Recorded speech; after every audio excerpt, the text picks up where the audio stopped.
Saturday है तो आपके सवाल, मेरे जवाब और उसके बीच में हल्के फुल्के एनालिसिस। सवाल है कि सर आप इस नए प्रोजेक्ट को किस तरह देखते हैं, ये रेहम खान की सूरत में जो शुरू किया जा रहा है। उन्होंने पार्टी अनाउंस की है, कराची प्रेस क्लब में उन्होंने किया था, और ये कह रहे हैं कि ज़ाहिर है ये बेवकूफ़ाना अमल है क्योंकि खान के ऊपर जो है वो एक किस्म की मड स्लिंगिंग करनी है, मतलब कीचड़ फेंकना है। Reham Khan sir zero value, बहस करना और उस पर बात करना भी फजूल है, टाइम ज़ाया करना है। एक और पार्टी में इजाफा हो गया, क्या फ़र्क पड़ना है। और she is irrelevant as hell इस वक्त, इर्रेलेवेंट। उन्होंने क्या कीचड़ उछालना है शी हैज़ नो वैल्यू। अब तो इस्टेब्लिशमेंट का हाल देखे ना, इतना बुरा है कि जिसमें बेचारे हवा फूंकते हैं उसकी हवा क्या वो पूरा फुस हो जाता है, जितनी बची हुई हवा वो भी निकल जाती है। इस्टेब्लिशमेंट खुद ना कर सकी, जिसकी सपोर्ट में हर न्यूज़ चैनल इस वक्त काम कर रहा है, सिर्फ व्लॉगर्स और यूट्यूबर्स को छोड़ के, वो भी चंद हाथ। तो जो इस्टेब्लिशमेंट पूरी पेनिट्रेशन रखती है, जिसके साथ नून और पीपले हैं, जिनकी इन पार्टियों की अलग अपनी इतने सालों से पेनिट्रेशन है इस सिस्टम के अंदर, ये तीन मिलके 3 साल से नहीं कर पा रहे, और रेहम खान कर लेगी। मजाक ना करें सर। सवाल है कि सर जरदारी फट्टू हैं, वो क्यों क्विट करेंगे कोalition गवर्नमेंट, वो तो खुद सिस्टम का हिस्सा है। Even if the 27th amendment goes against Pakistan People's Party, they all are compromise and corrupt from the core. आप सही कह रहे हैं सर जरदारी साहब के हवाले से, वो बहुत डरते हैं, सही है, फैक्ट है ये। अपने से कमज़ोर के लिए तो वो जालिम और बादशाह बनने में कोई देर नहीं करेंगे, बट इस्टेब्लिशमेंट के लिए आगे वो हर चीज़ मान जाते हैं। बट मसला है ना सर, जरदारी साहब अकेले की सियासत थोड़ी है, अब उनके बेटे की सियासत। और अगर तो पाकिस्तान पीपल्स पार्टी ये समझती है कि वो 27th अमेंडमेंट में सूबाई खुदमुख्तारी पे कॉम्प्रोमाइज़ करके सिंध में सर्वाइव कर लेगी, तो मैं नहीं समझता ऐसा हो पाएगा। पाकिस्तान पीपल्स पार्टी के लिए बहुत मुश्किल सूरत हाल होने जा रही है।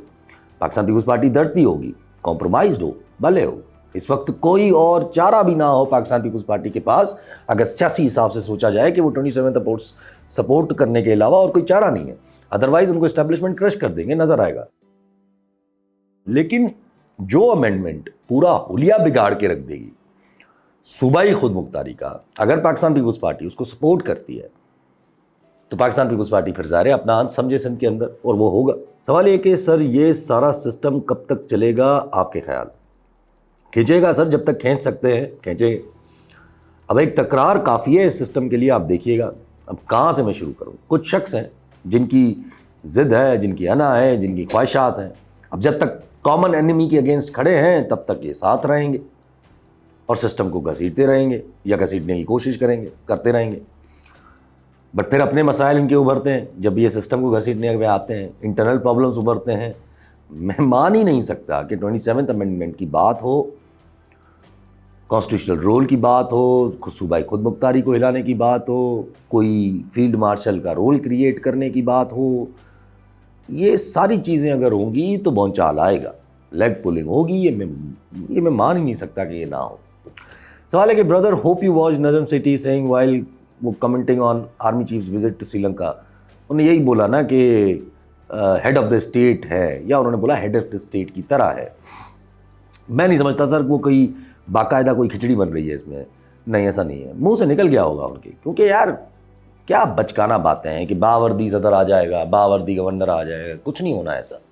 अगर कॉन्स्टिट्यूशनल रोल फॉर एस्टेब्लिशमेंट पे बात होगी तो वो किसी कमेटी वगैरह की सूरत में होगी, और मेरा तो ख्याल है कि शायद वो खान साहब को ऑन बोर्ड करके ही हो। बाकी अगर वाकई सिर्फ फील्ड मार्शल की पोस्ट क्रिएट करनी है, अशरफियाँ बर्फियाँ देनी है पोस्ट को, तो ज़ाहिर है आप देखेंगे लेग पुलिंग होगी, जो वो तो होगी सो होगी। लेकिन एक और चीज़ होगी कि अगला जो चीफ आएगा, फ्यूचर सोचें, अगला जो भी चीफ आएगा वो कहेगा भाई मुझे फील्ड मार्शल बनाओ फौरन।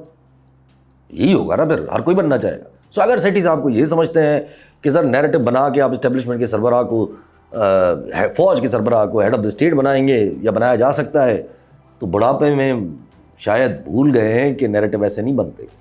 ये जो हेड ऑफ द स्टेट कहा उन्होंने, इसलिए मैं कहा कि हेड ऑफ द स्टेट कहा उन्होंने, बस निकल गया होगा उनके मुंह से। ज़ाहिर है यार, जब आप हर वक्त उनके गुण गाते रहेंगे, तारीफ़ें करते रहेंगे, तो मुंह से निकल ही जाएगा हेड ऑफ द स्टेट। मजबूरी में बना देंगे आप उसको। सवाल है कि आपको गंडापुर साहब पे अब भी यकीन है, नज़र नहीं आता कि वो कॉम्प्रोमाइज़ हो चुके हैं, 26 नवंबर को भाग गए थे और वगैरह वगैरह। सर जी कॉम्प्रोमाइज़ तो फिर इस तरह से सब है, आप समझे ज़रा, या सियासत हो रही है सर। मैं बार बार कहता हूँ, गंडापुर को पता है कि अगर वाकई में इलेक्शंस हुए ना सर, तो उसके एमपीएस ऐसे गायब होंगे कि पता भी नहीं चलेगा।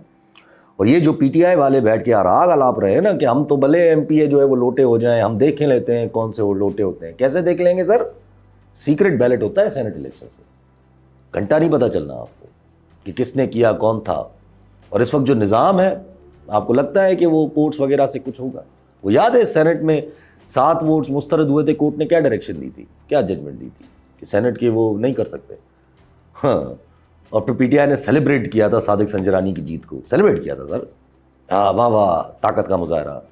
सब छोड़ें, अगर वाकई लिस्ट खान साहब की फाइनल की हुई है वाकई, तो मिर्ज़ा अफरीदी साहब का नाम के बारे में क्या ख्याल है आपका? मुशाल यूसुफजई के नाम के बारे में क्या ख्याल है, जिसकी तरदीद आ रही है इवन बुशरा साहिबा की बहनों की तरफ से कि भाई इनको हमारी बहन से एसोसिएट ना करें, मिशाल यूसुफजई को, तब भी उनका नाम है।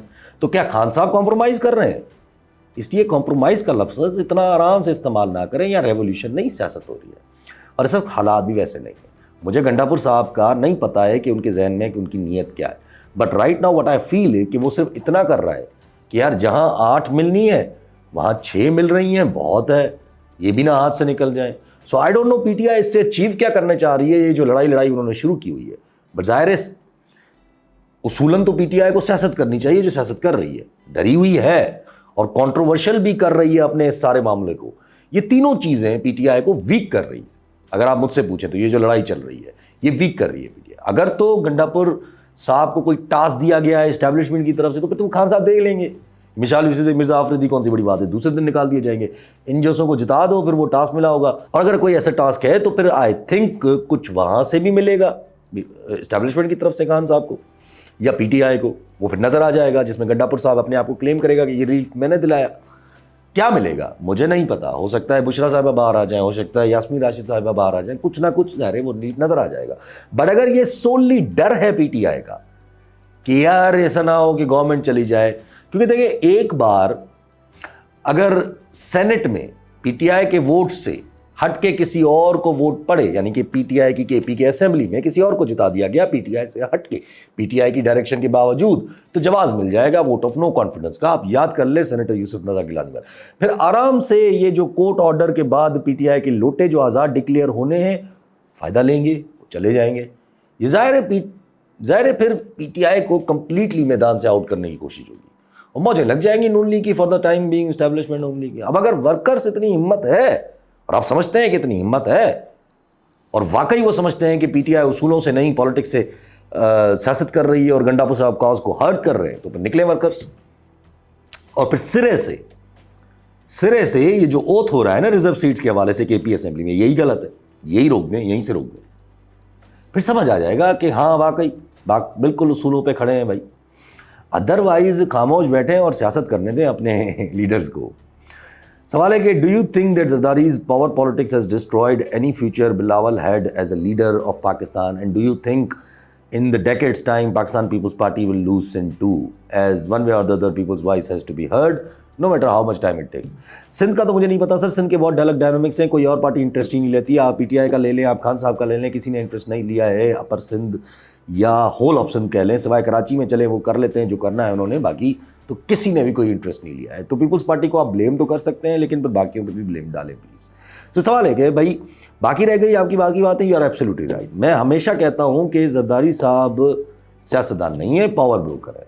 लोग उनकी दकियानुसी चालों को सियासत समझते हैं। ये हमारे पास होता है भाई, पावर में जो है एक लवायथन का कॉन्सेप्ट होता है हमारे पास।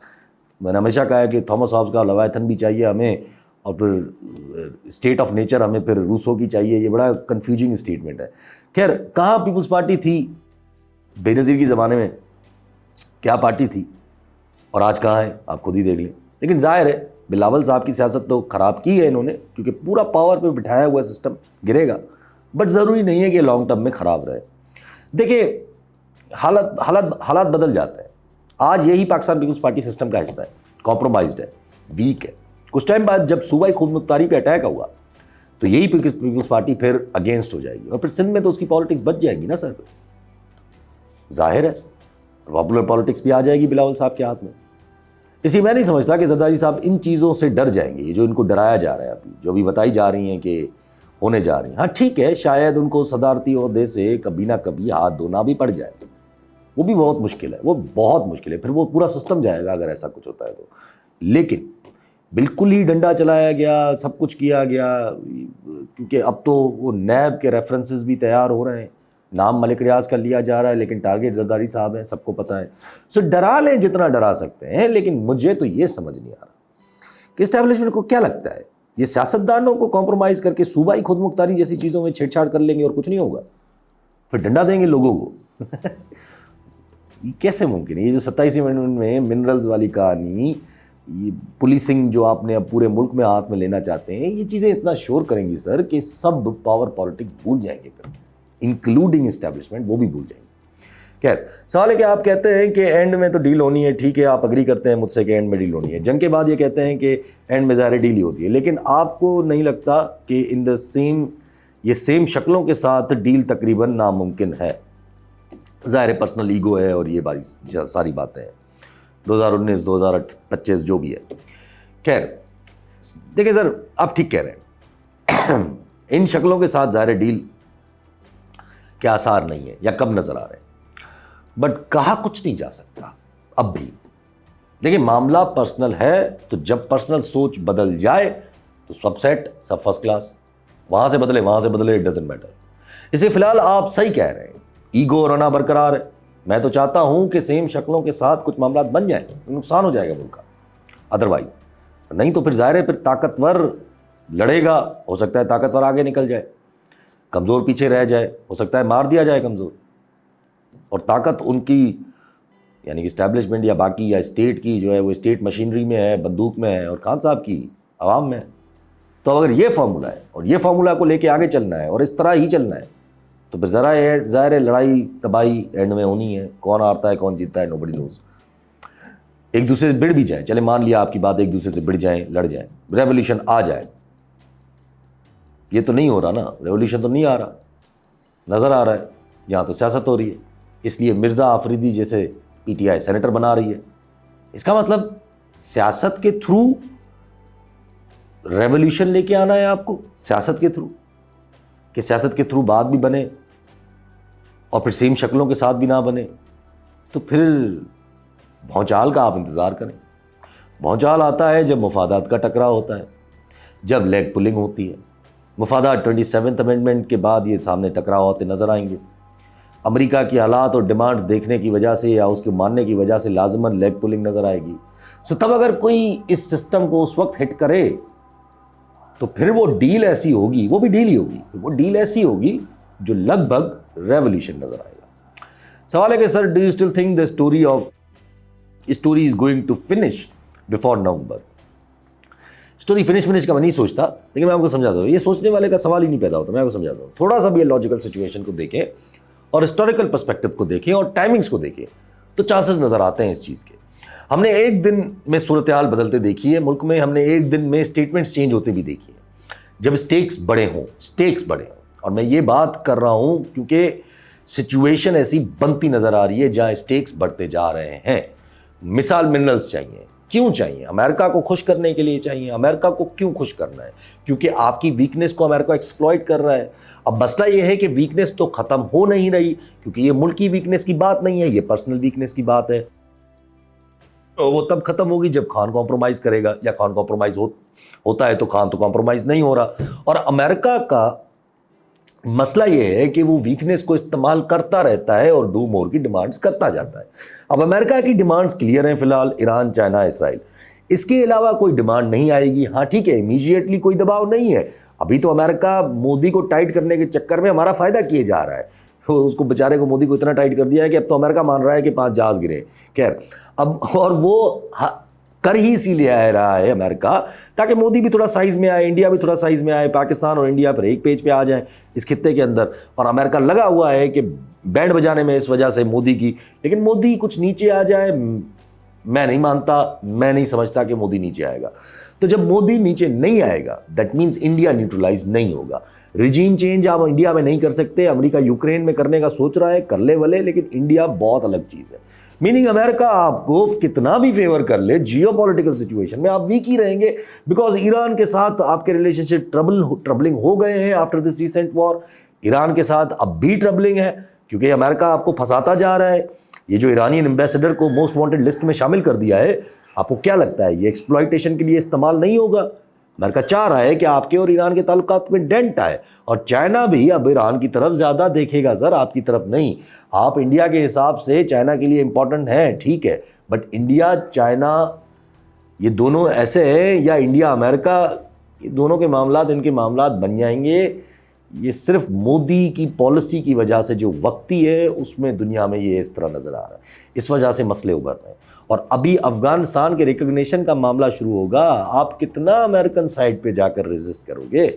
ऊपर से फिर ये कांग्रेशनल हियरिंग, ये डेमोक्रेसी एक्ट जिसमें सैंक्शंस, वो भी शख्सों पे ऊपर सैंक्शंस, ये सब वो तैयार करके बैठे हुए हैं।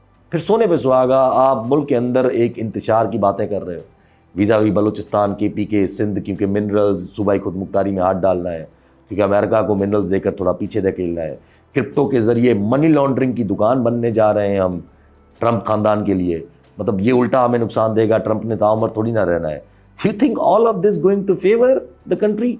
सो नवंबर में स्टोरी फिनिश होती है या नहीं होती मैं नहीं साहब, मुझे नहीं पता, बट नवंबर तक चीज़ें भड़कती ज़रूर नज़र आ रही हैं मुझे। सवाल है कि एग्रीमेंट करने और 9 सीट्स मिलने से कुछ होगा या क्या फ़र्क पड़ेगा? कोई फ़र्क नहीं पड़ेगा, दोनों से कुछ नहीं होना। पता नहीं, मैंने उस दिन भी कहा था कि PTI वाले क्यों लड़ रहे हैं, क्यों इतना जिद कर रहे हैं, कोई भी सेनेटर बन जाए। एग्रीमेंट करके भी धोखा ही मिलेगा, क्योंकि अगर ये उम्मीद है इनको कि भाई हमने कुछ मान लिया तो इस्टेब्लिशमेंट की तरफ से कुछ मिल जाएगा हमें, तो I don't think so. Gandapur साहब का ये फेल होगा। फजूल में मिर्ज़ा हाफिज़ साहब सेनेटर बन जाएंगे, उधर तो घूमते रहेंगे, और अगर लड़े इलेक्शन में भिड़े तो मेरा नहीं ख्याल के ज़रिए 9 सीट्स भी मिलेंगी, शायद फिर 5 या 4 मिल जाए, क्योंकि लोटे हो जाएंगे MPs, और सीक्रेट बैलेट है। आपको याद है ना, नेशनल असेंबली में गिलानी साहब के जीतने के बाद खान को वोट ऑफ कॉन्फिडेंस लेना पड़ गया था, तो इस KP के एपिसोड के बाद भी गंडापुर साहब का यही हाल होगा। इसलिए गंडापुर साहब फुर्तीले हुए कि रोको इसको। सवाल है कि यार हम पंजाबी और सिंधियों से तो एक्सपेक्ट नहीं कर सकते कि वो इनजस्टिस के अगेंस्ट खड़े हों, स्पेशली नॉर्थ पंजाब। नहीं सर, सिंध भी आप इसमें साथ ही रखें। इनजस्टिस पे हम नहीं खड़े होते, हमारे फिर लवाजमात ही अलग हैं सिंध के अंदर, यहाँ कोई और ही सिस्टम चल रहा होता है। बकौल इनके कि ओनली जो वायबल रेजिस्टेंस आ सकती है वो KP से आ सकती है। फिर उसके चांसेस ऐसे हैं कि KP में जो रेजिस्टेंस है वो कन्वर्ट हो जाएगी सेपरेटिज्म में। और फिर इनका सवाल है कि भाई चाइना इस सब चीज़ों को कैसे देख रहा है, हमारे इंटरनल और एक्सटर्नल वीकनेसेस को। सर आप बिल्कुल ठीक कह रहे हैं, पंजाबी सिंधी इस वक्त सेम ही है, बिल्कुल इस वक्त बिल्कुल सेम है, सियासत के हिसाब से बिल्कुल सेम है। अगर कहीं से भी, और आपकी ये बात भी सही है, अगर वैसे कहीं से भी KPK वाली नहीं, कहीं से भी बलूचिस्तान हो, सिंध हो, कहीं से भी अगर रेजिस्टेंस उभरी ना सर, और सही वाली उभरी, खुदाई सूबाई खूब मुख्तारी और इन बकवास के बाद, तो वो फिर एंड करेगी जहां आप बात कर रहे हो, वाकई वहीं एंड करेगी। बट सर KPK में थोड़ा एक और इशू भी है। KPK सेंसिटिव है, मैं हमेशा कहता हूँ, आप ये समझें। इस वक्त जो आपको बज़ाहिर नज़र आ रहा है ना KPK के साथ हो रहा है, इस चीज़ को हत्तल इम्कान कोशिश की जा रही है कि रोका जाए, कर्टेल किया जाए, कि ये तासुर ना चला जाए कि इट्स एस्टेब्लिशमेंट अगेंस्ट पठान। क्योंकि अगर गलती से भी ये तासुर गया ना कि सर के इदारा जो है वो पठानों के अगेंस्ट है, और हल्के लेवल पे भी नहीं, काफ़ी बड़े लेवल पे नज़र आएगा, तो फिर पठानों के अंदर फिर कौम परस्ती भी है सर बहुत ज़्यादा। सो वो इदारों में और बहुत लेवल पे भी बैठे हुए हैं। सो आप सही कह रहे हैं कि रेजिस्टेंस उभरी तो देयर आर हाई चांसेस कि वो किसी और चीज़ में कन्वर्ट हो जाए, लेकिन KP के हवाले से मैं थोड़ा और ही तरीके से देखता हूँ। इस सूरत में आप वैसे अकल का मुजाहरा चेक करें, इन सब का बावजूद ऐसे सूबे में जहाँ ये हालात उस नहज पे है कि कभी भी कोई भी मूवमेंट शुरू हो सकती है, उस सूबे में फाटा को अलग करने की बातें हो रही हैं। भाईजान ये आप TTP का क्लेम मजबूत करेंगे अगर आपने ऐसा किया था, इससे और कुछ नहीं होगा। अगर KPK से फाटा को अलग किया गया तो ये TTP का क्लेम मजबूत होगा, क्योंकि वो तो यही क्लेम करता है ना कि फाटा अलग है, KPK अलग है, दोनों अलग अलग इलाके हैं।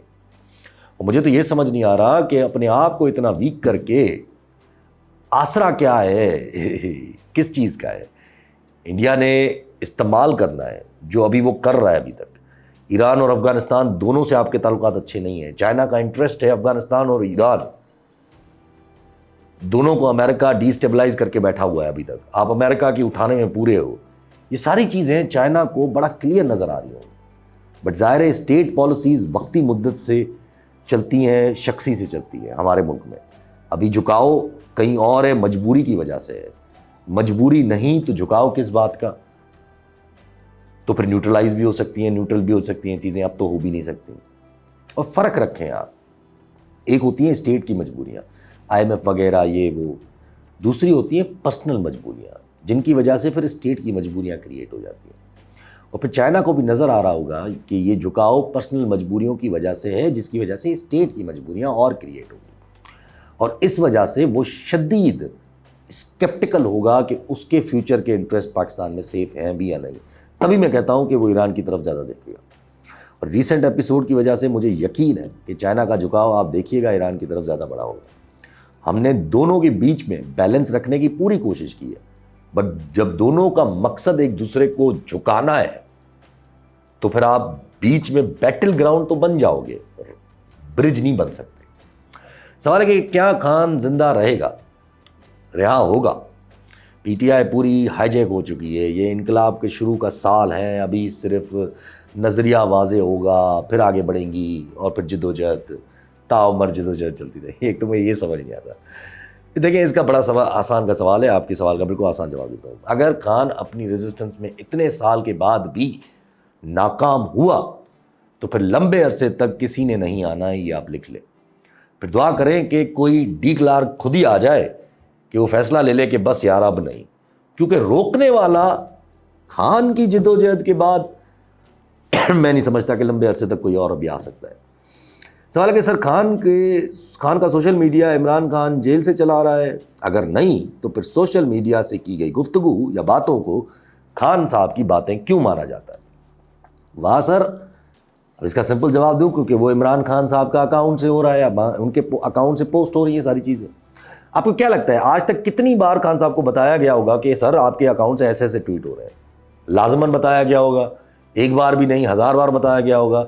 और क्या एक बार भी खान साहब ने ये बोला है या उसके किसी लीडर ने बोला कि यार ट्वीट्स ना करें, खान साहब का हुक्म है, या गलत ट्वीट्स कर रहे हैं, ये खान साहब का मौक़िफ़ नहीं है? तो फिर अगर खान साहब के ट्वीट्स नहीं है ये, तो मना कर दें खान साहब। कौन कर रहा है ये ट्वीट्स? जिब्रान कर रहा होगा ना, मना कर दें जिब्रान को सर, इसमें क्या बड़ी बात है?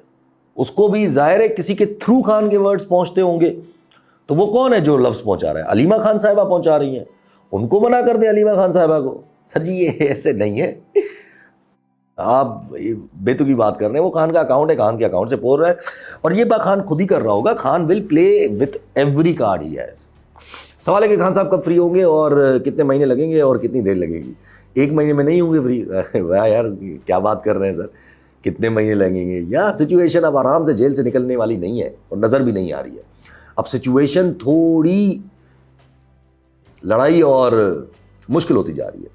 अब शोर से ही कुछ मुमकिन है। जब शोर होगा और उसकी डायरेक्शन क्या होगी, वो शोर की शिद्दत क्या होगी, वो देख के हम प्रिडिक्ट कर लेंगे कि कब होता है। अभी तो मैं हमेशा कहता हूँ Imran Khan has to wait.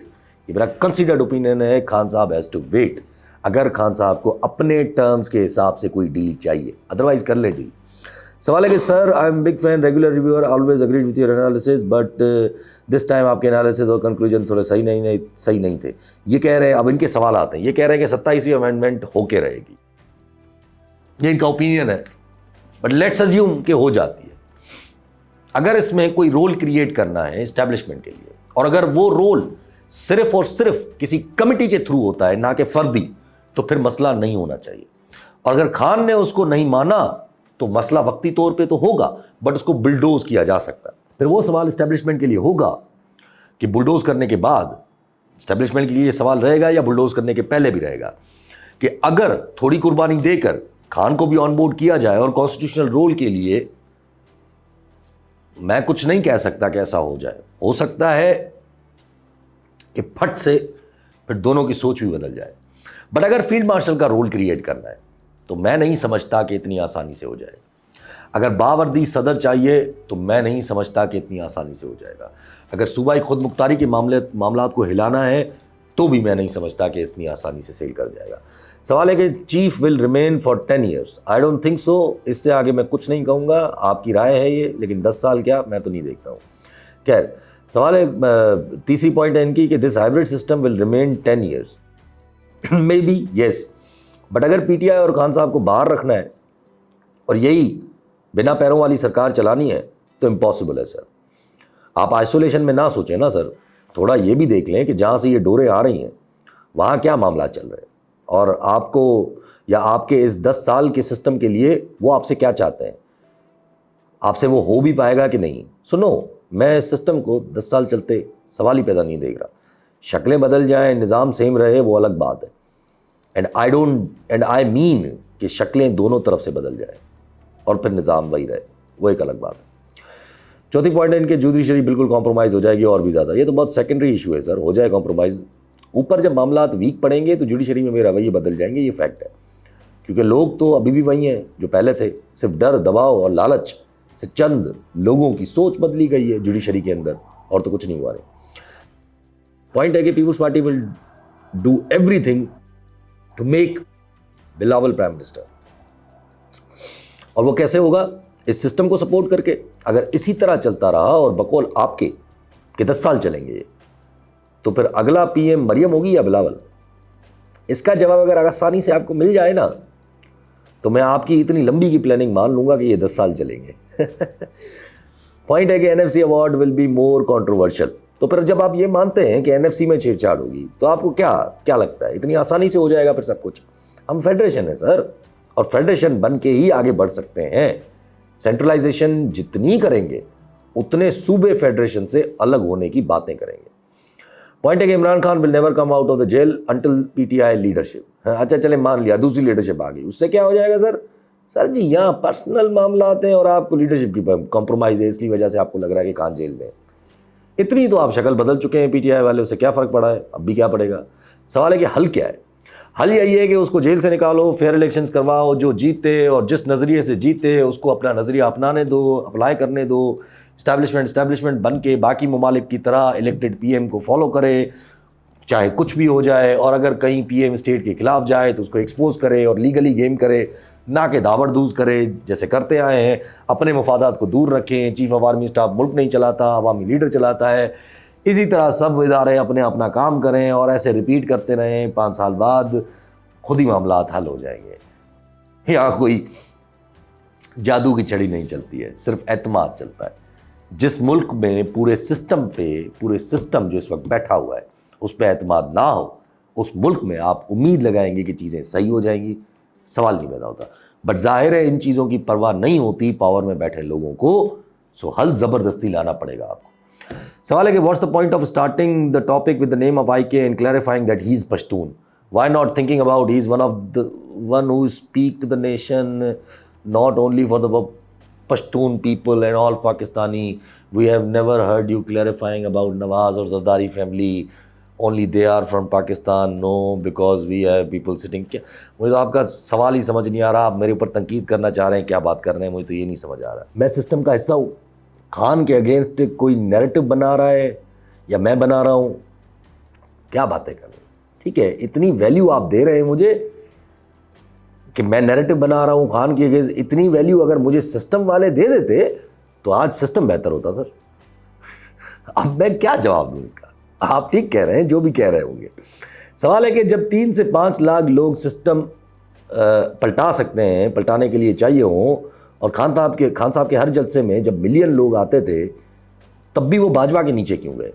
अव्वल तो ये बाजवा के नीचे लगे, मुझे ये बात समझ नहीं आई। आते हैं उस पर बाजवा वाले। और किसने कहा आपको कि खान के पीछे मिलियन लोग आते थे जलसे में? मिलियन लोगों का अंदाज़ा है सर आपको कि कितने होते हैं? लाख हो सकते हैं, 2 लाख हो सकते हैं। चले आपके लिए मैं 5 लाख मान लेता हूँ। बट अब ज़रा आप सोचें कि ये 5 लाख लोग जो जलसे में आते थे, ये 5 लाख लोग अब बाहर निकलेंगे मज़ाहमत के लिए, लड़ने के लिए? अगर हाँ तो वाह वाह, अगर नहीं तो आपको जवाब मिल जाता है। सेकेंडली, मैंने कभी खान के 2018 वाले मैंडेट को तस्लीम नहीं किया। उस वक्त वो भी डमी थे, जब शहबाज चाचा की तरह जो अब है। सिर्फ शक्लें अलग थी उस वक्त, सिस्टम लगभग यही था, बस इस बार थोड़ी शिद्दत ज़्यादा है। सवाल है कि ये टट्टू तब कहाँ था जब न्याजी ने फैज़ हमीद के साथ मिलकर 2023 तक हुकूमत करने का प्लान बनाया था। मैं तब भी यहीं था और न्याजी साहब की तनकीद करता था उस वक्त भी। गाली देने से पहले रिसेस तो कर ले गधेड़े। सवाल है कि हाँ भाई, आप को किसने लॉन्च किया है? मैं खुद आके बैठा हूँ, फिलहाल तो तलाश में हूँ कि कोई हाथ रखे मेरे ऊपर। आपके पास है कोई सपोर्ट हमें देने के लिए, या अगर कोई लॉन्चिंग पैड है तो उसके बारे में बता दें, हम आ जाएंगे। सवाल है कि सर आपने तो कहा था कि इमरान खान साहब बाहर आ जाएंगे और ये फैक्ट है, तो कब आएंगे? सर इसी तरह रहें जिस तरह हैं तो अपनी मर्जी से बाहर आएंगे, और ऐसा आएंगे कि सब देखेंगे। फिर अगर नहीं तो फिर बाहर तो वो आज भी आ सकते हैं। बाकी सियासत में हालात कभी भी सेम नहीं रहते, वक्ती तौर पे चेंजिंग्स आती हैं, टर्म्स फ्लक्चुएट करते हैं, but it's all about timing and the right circumstances to get the perfect deal. किस्मत कह लें, आप कुछ भी कह लें, इंटरनेशनली फेवर कर गई फिलहाल चीज़ें। सवाल है, so what do you think, what's the politics of these mandate thieves and the handlers, are they doing good politics? Good politics क्या होती है सर? पर ये लोग पॉलिटिक्स ही नहीं कर रहे, ये डेली वेजेस वाला काम कर रहे हैं, फायर फाइटिंग जैसे होती है ना, वो काम कर रहे हैं। और अवाम की खामोशी इंटरनेशनल मसलियतों का फ़ायदा लेकर अपना रोल इम्पोज कर ले। ये कहीं से सियासत नहीं है, और जब सियासत नहीं तो ये टिकेगा भी नहीं, चाहे आप जितना भी बुलडोज कर लें।